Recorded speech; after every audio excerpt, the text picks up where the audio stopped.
In 16th century Venice, the city functioned as an oppressive oligarchy.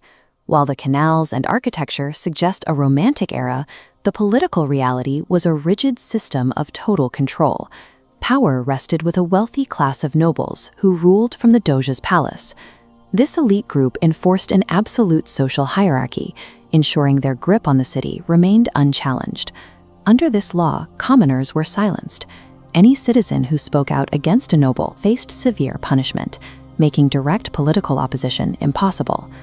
This forced the citizenry to find a loophole, a way to bypass the legal consequences of dissent by manipulating the state's own rules of identity. They realized that subverting a system run by corrupt adults required a specialized tool for psychological protection. Mainstream history frames the Carnival of Venice as a massive cultural festival, a season of costumes and celebration leading into Lent. This perspective overlooks the psychological reality of the event. The carnival provided a blueprint for cognitive rebellion, designed to mask the subversion of the ruling class.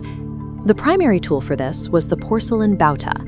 This specific white mask, paired with a black hat, became the uniform of the anonymous citizen. The bauta functioned as a cognitive tool. By removing their societal face, a person could distance themselves from their legal status and awaken a rebellious alter ego. This erasure of social class allowed the marginalized to operate with total freedom, creating the exact sociological framework that would later define the Phantom Thieves. Venetian sumptuary laws dictated that a masked citizen was legally non-existent. Regardless of their true birth, the person behind the bauta had no name and no rank. This allowed commoners to walk through elite spaces and openly criticize the government. The mask provided a legal shield for illicit activities and political subversion. Ripping away the mask became a psychological catalyst, shattering the social facade to reveal an inner, untouchable self, capable of direct action against the state. These public spaces became zones where social boundaries collapsed. Here, the elite and the lower class occupied the same level.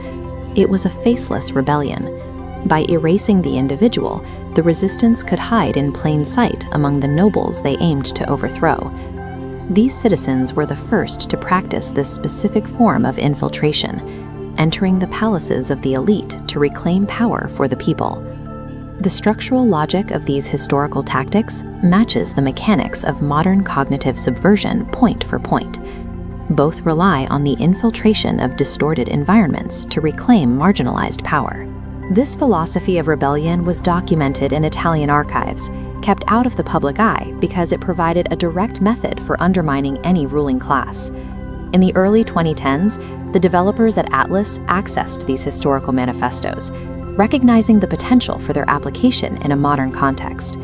They used Persona 5 as a delivery vehicle, encoding 500-year-old tactics of political subversion into a mainstream game. The transmission of this ideology followed a clear path from its Mediterranean origins to the modern centers of power in Tokyo.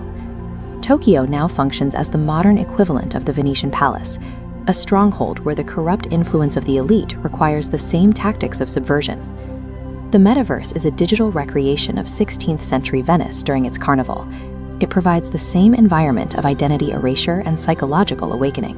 When players engage with these mechanics, they are executing the same psychological warfare tactics used by Italian peasants half a millennium ago. Palaces and shadows are direct digital translations of sociological phenomena observed in the Venetian Republic. In the 1500s, exposing the elite's corruption was done through public declarations. In the digital version, this survives as the act of sending a calling card.